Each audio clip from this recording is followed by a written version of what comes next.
Hey friends, this is the Mrs. Volfie from Our Half Acre Homestead. Well, Giant Tiger had a sale on this week of celery at $1 a package, okay? Now, I don't know about you guys, but if it's a soup, a sauce, a stew, or a crock pot meal, I always add celery. And for short-term storage, I cut it off the bottom and I trim the tops, and I put it in a jug of water in the fridge, kind of like you do with fresh cut flowers. But when it goes on sale for $1, and I know darn well come winter time it's going to be $2.49 a stalk for a package, I'm going to can it. Yes, folks, you can can celery, and here's how we're going to do it. First, we have all our jars washed, rinsed, and ready to go. We have our lid simmering, and we have cut up our celery and washed it and rinsed it. Now I have one of my big stock pots half full of water, and we're just bringing it up to a boil.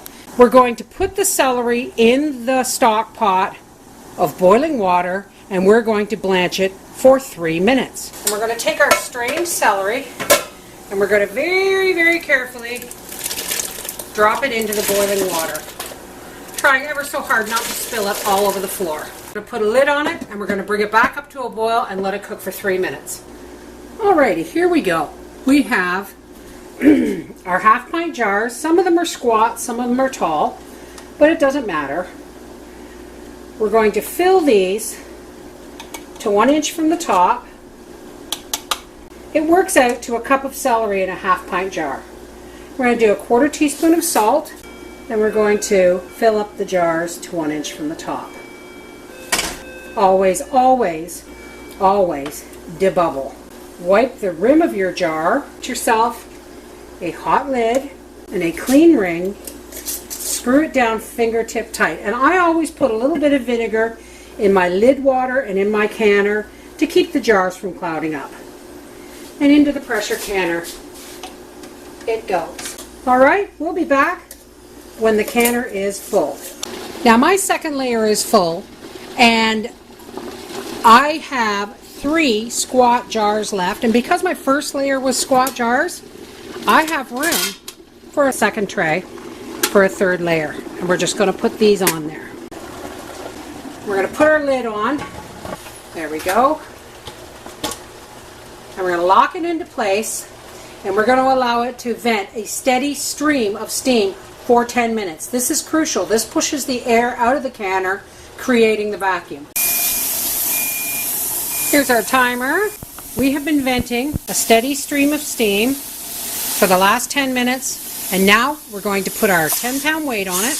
When that jiggles vigorously, we'll start our timing, and we'll gently turn our pot down until that it's just a gentle jiggle. And then we're going to process these for 35 minutes.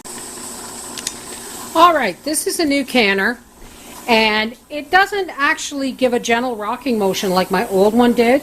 It kind of just goes bonkers. But I'm going to set my timer for 35 minutes. This is what it does. And it's going crazy. So what I'm going to do is I'm going to turn my heat down to in between high and medium. Sorry about the steam. And it will just go nuts periodically. Probably once every 40 seconds or so.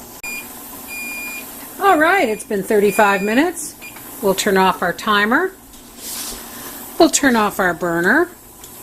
And we will let our canner cool down. Even though this is down and the weight is not jiggling and there's no steam coming out, there's still going to be steam in here. So always, always, always open the canner away from you.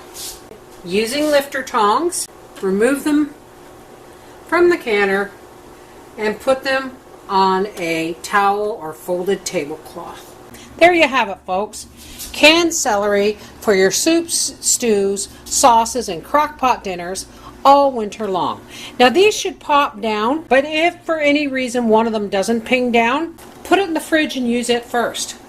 This is the Mrs. Volfie from Our Half Acre Homestead saying, canned celery, who'd have thunk it?